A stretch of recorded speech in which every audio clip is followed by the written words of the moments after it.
सहगल हमारे साथ हैं।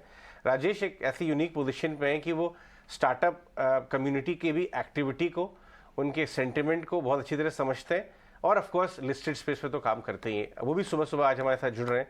आज हमने उनको मॉर्निंग वॉक नहीं जाने दिया, हमने रोक लिया कि हम उनके साथ बातचीत करेंगे। और ये थोड़ी सी जो मर्मर्स चल रही है इंडियन इकोसिस्टम पे या इस मैटर को कहीं ये बड़ा ना हो जाए, हालांकि हम मदद कर रहे हैं आपकी कि आपको पैनिक करने की कोई ज़रूरत नहीं है, हमारे सिस्टम ज़्यादा रोबस्ट है इस मामले में। बट फिर भी आपसे एक सेकंड व्यू राजेश की हम लेके आए। Rajesh good morning. Indian ecosystem तो ठीक ठाक लग रहा है ना सर, ये आपको लगता है कि थोड़ा प्रेशर आ सकता है?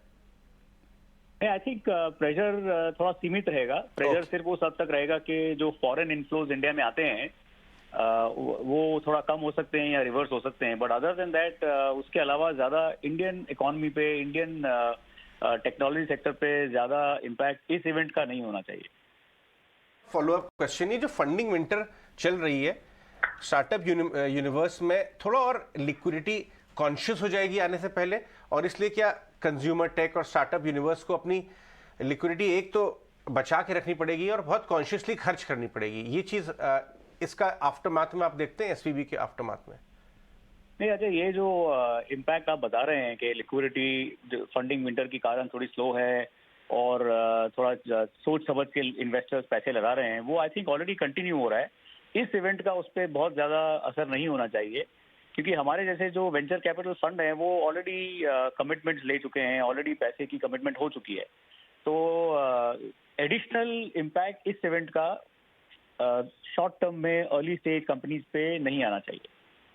राइट, ठीक है राजेश, बहुत बहुत शुक्रिया ये अपना व्यू हमसे शेयर करने के लिए, क्योंकि ये बड़ा मैटर एक कैस्केडिंग इफेक्ट स्टॉक मार्केट पे दिखे ना दिखे, पर स्टार्टअप्स के लिए तो चैलेंज लगातार बात की जा रही है और इंडियन स्टार्टअप्स में भी कई जगहों पर एसवीबी का भी एक्सपोजर था। तो ये एक कंसर्न था जिसे एड्रेस करना बहुत जरूरी है कि इतना बड़ा मैटर नहीं होगा ये इकोसिस्टम में। इतना बड़ा मैटर नहीं है ये, जी हाँ, ये बात सही है कि, और वैसे भी अगर आप एसवीबी को भी अगर आप ऑपरेशंस को अगर आप मॉनिटर करें तो वो कमर्शियल, वो वाइड स्प्रेड कमर्शियल बैंक नहीं है, वो एक नीश एरिया के लिए बैंकिंग सर्विसेज। कुछ तो लोग उसे डेट वेंचर फंड की तरह बोल रहे हैं कि वो बैंक है ही नहीं एक्चुअली। और दूसरा जो रिस्क मैनेजमेंट उन्होंने मिस किया कि भाई लॉन्ग ड्यूरेशन इंस्ट्रूमेंट में राइजिंग इंटरेस्ट रेट में आपने पैसा लगा दिया, क्योंकि आपके यहाँ पैसा बहुत आ रहा है। 2017 से 19 इनके पास इतना पैसा आया कि उन्हें समझ में नहीं आ रहा था क्या करें, और आपने इम्प्रूडेंट मेजर्स ले लिए, तो ये तो होना ही था। लेकिन इंडियन मार्केट के लिए 2 साल के लिए 2021 और कितना पंप और डंप वाला सिनेरियो बनाइए।